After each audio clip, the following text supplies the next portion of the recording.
qui est édité à Londres et qui fait un travail important de recherche fouillée dans le domaine de la finance et de la finance internationale plus précisément. Parce que j'ai entendu le ministre des Finances, dans sa conférence de presse, dire que peut-être que Financial Times n'est pas tellement au fait de ce qui se passe. Je pense qu'il convient de relever cela et de dire que c'est un journal absolument sérieux et crédible qui tire 720 000 exemplaires par jour. Vous êtes des journalistes. Quand quelqu'un tire 720 000 exemplaires par jour, ce n'est pas n'importe quel journal. Alors, qu'est-ce qu'il a dit, Financial Times? Il a dit que le gouvernement du Sénégal a fait recours à un mécanisme qu'on appelle les TRS. Les TRS, je viens de l'expliquer, c'est Total Return Swap. Total Return Swap, qui est un mécanisme auquel certains États ont recours, comme d'ailleurs certaines entreprises. Et c'est pour ça que, quand j'ai suivi le ministre des Finances lors de sa conférence de presse, expliquer que c'est très compliqué, dans un langage tellement ésotérique que personne n'a compris ce qu'il voulait expliquer, j'ai pensé qu'il était nécessaire de vous dire dans des termes très simples, c'est quoi TRS?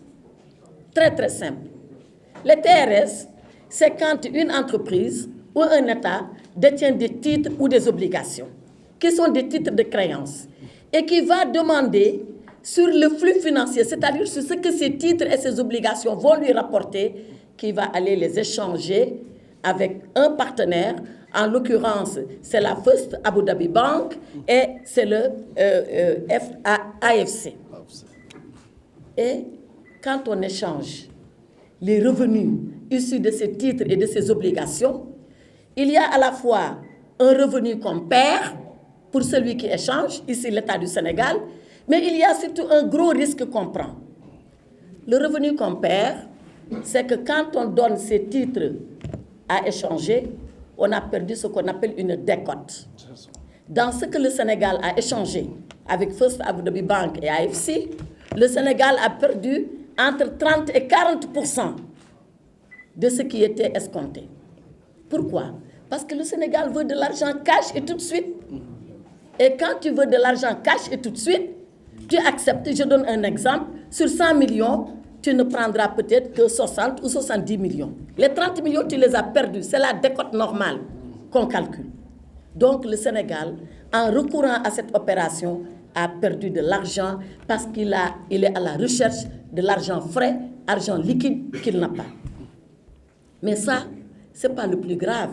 Ça, c'est dans la nature courante de ce genre d'opération. Le plus grave, c'est le risque que le pays prend, qui est un risque double. Le premier risque que le pays prend, c'est que si tu recours à ce genre d'opération, si l'obligation monte dans sa valeur et donc dans ses revenus, c'est First Abu Dhabi Bank, AFC qui prennent tout le bénéfice. Par contre, si l'obligation baisse dans son nominal et dans ses revenus, c'est le Sénégal qui va payer la différence entre ce qu'il a reçu et ce qui a baissé. Voilà donc le risque que le gouvernement du Sénégal prend. Le deuxième risque, c'est que s'il y a un défaut de paiement, c'est-à-dire si le Sénégal ne paye pas à échéance convenue entre les parties, alors on va lui rappeler la totalité de ses engagements qu'il doit payer maintenant. Est-ce qu'aujourd'hui, notre pays, vu l'état de ses finances publiques, est en situation de pouvoir faire face à ces deux risques? Voilà la question que les Sénégalais se posent et voilà pourquoi les Sénégalais sont inquiets de découvrir ce mécanisme et de se dire finalement où le gouvernement va nous mener avec ça. Maintenant, au-delà des termes techniques, ésotériques, il y a deux questions. La première, c'est que nos partenaires techniques et financiers, FMI, Banque mondiale, mais particulièrement FMI, avec qui nous sommes en train de négocier un programme, mais ils ont dit qu'ils n'ont pas été mis au courant de cet emprunt par ce mécanisme, qui est un mécanisme très risqué, qui peut compromettre la viabilité d'un éventuel programme qu'on négociera avec lui, le FMI. La deuxième chose, c'est qu'au niveau national, les Sénégalais se disent, mais où est-ce qu'on va aller avec ça? Est-ce que nous sommes en mesure de pouvoir faire face à cet engagement risqué? Et je vais vous dire à quel point ce mécanisme-là il est décrié dans le monde. Vous connaissez tous le milliardaire Warren Buffett. Warren Buffett, c'est un milliardaire américain que tout le monde connaît, comme Bill Gates, comme d'autres milliardaires. Warren Buffett a dit, parlant des swaps, donc des TRS, que c'est une arme de destruction massive des finances publiques à effet létal. Effet létal, ça veut dire effet de mort. Lui, il considère que ces mécanismes-là, les États comme les entreprises doivent s'abstenir au maximum d'y faire recours. Et quand Warren Buffett parle, on peut considérer que c'est en connaissance de cause que Warren Buffett est en train de parler. Mais la question fondamentale, celle-là qui a fait que nous sommes là cet après-midi, ce n'est pas l'opacité de cette affaire. Parce que quand cette affaire se noue, le contrat n'est même pas publié. C'est-à-dire que le gouvernement du Sénégal va choisir son partenaire, il n'y a pas d'appel d'offres, il n'y a pas de publicité autour du contrat. Seules les deux parties contractantes savent quels sont les termes. Donc nous ne savons pas ce qui s'est passé entre eux et nous. Donc opacité totale de la procédure. La deuxième chose, comme je l'ai dit, c'est sa dangerosité pour nos finances publiques et pour le futur du Sénégal. Et d'où ces questions-là que tout le monde s'est posé. Tout homme doté de bon sens, et il y en a beaucoup au Sénégal, sinon même tous les Sénégalais le sont en train de se dire quelles sont les garanties que le gouvernement a données à ces deux-là, à First Abu Dhabi Bank et à AFC, pour pouvoir bénéficier de ce mécanisme. Vous avez même entendu qu'il était possible que cette garantie porte sur notre pétrole à venir. Vous l'avez entendu? Or, le pétrole du Sénégal, on ne peut pas le gager. On ne peut pas gager ses revenus. Il y a une loi de 2022 qui interdit, qui avait été votée par le président Macky Sall, qui interdit au gouvernement, à tout gouvernement, aussi bien le nôtre que celui-là, que les autres à venir, d'engager sur une garantie le pétrole du Sénégal. Le pétrole comme le gaz d'ailleurs, les hydrocarbures du Sénégal. Donc, question fondamentale au gouvernement. La loi 2022-09 du 19 avril 2022. Voilà, vous avez les références de la loi. Cela est interdit. Donc, la question que les Sénégalais se posent est une question légitime. Il ne suffit pas que le ministre des Finances et du Budget dise non, on n'a pas gagé. Non, il faut mieux que ça. Il faut mieux que ça. Il faut que, dans les termes du contrat auxquels nous pouvons avoir accès et sur les garanties, qu'ils puissent nous dire que cette garantie ne figure pas et qu'elle n'existe pas. Deuxième question que les Sénégalais se posent. Pourquoi le gouvernement a caché cette opération à l'Assemblée nationale? Parce que vous avez suivi le ministre. Il a dit que l'Assemblée était au courant. Je suis désolée, je parle devant mes collègues députés. Le ministre n'a jamais dit, ni par écrit, ni oralement, que nous allons faire recours à des TRS. Ou plutôt si, il a dit nous allons faire recours à des TRS. Mais vous savez quand est-ce qu'il l'a dit? Quand il a fini de faire l'opération. C'est quand il a fini, il a terminé, il a dit on va faire recours. Pourquoi on utilise le futur pour le passé? Première question que nous devons lui poser. Deuxième question, il dit oui, dans le budget, on a été autorisé. C'est vrai? J'ai ici tous les budgets, 2025, 2026, tout est là. Il y a une formule là, à la fin du budget, qui dit, pour l'année 2026, donc le budget en cours, le ministre chargé des Finances est autorisé à contracter des emprunts, à recevoir des dons au nom de l'État du Sénégal et à lever des ressources de trésorerie pour un montant de 6 000 milliards 266 millions 693 millions CFA.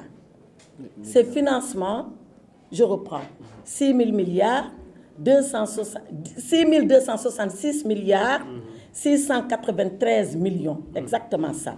6 266 milliards 693 millions. Ces financements, dit le budget, pourront être mobilisés soit sur le marché national, soit sur le marché extérieur, auprès de pays ou organismes étrangers ou internationaux à des conditions fixées par décret ou par convention. Voilà la formule. Cette formule-là, elle apparaît dans tous les budgets. Tous. C'est une formule classique, régulière, qui intervient. Mais est-ce que ça peut autoriser le ministre des Finances à recourir à un mécanisme aussi dangereux dans une situation particulière où nos finances publiques sont en difficulté et dire oui, j'ai informé l'Assemblée nationale. C'est comme ça qu'il nous informe. Après avoir fini son opération, je considère que non, ce n'est pas sérieux de nous dire que c'est ça l'information.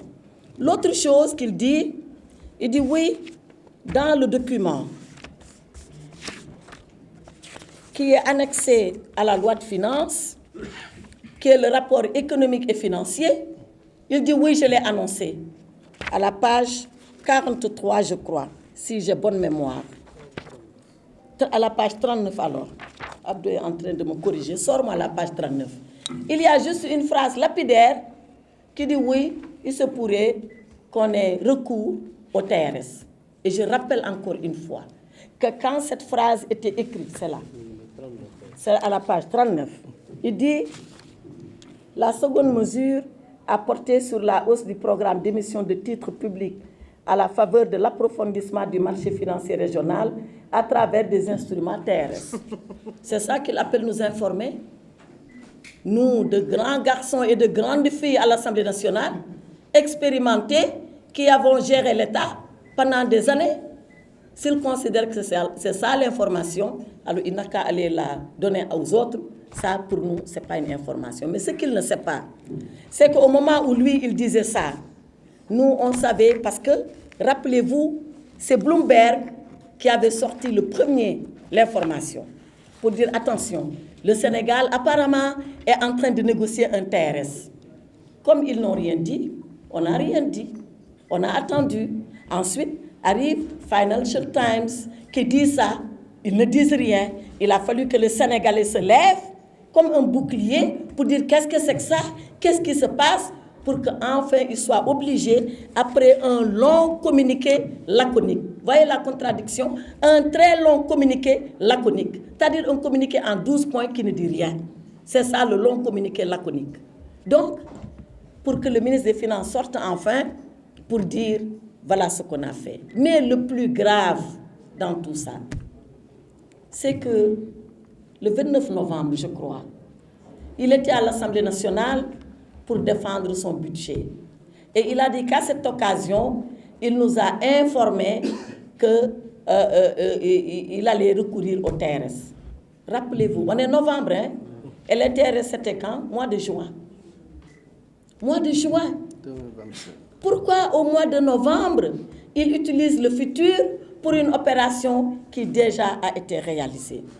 Voilà, c'est la raison pour laquelle nous avons pensé que devant l'extrême dangerosité de cette opération, en tout cas rapportée à notre situation financière actuelle, devant l'omerta du gouvernement, sur ces négociations avec le FMI, sur la dette cachée dont ils ne veulent plus nous donner les éléments nous permettant de discuter et de contester leurs chiffres, surtout sur ce mécanisme-là auquel ils ont eu recours, il est de notre devoir, nous les députés, de demander solennellement et formellement qu'une commission d'enquête parlementaire soit installée pour que nous puissions approfondir la discussion, demander au gouvernement ce que nous avons à lui demander au nom du peuple sénégalais et exiger du gouvernement les clarifications et les réponses nécessaires, pas seulement sur la parole, mais sur des actes et sur des documents.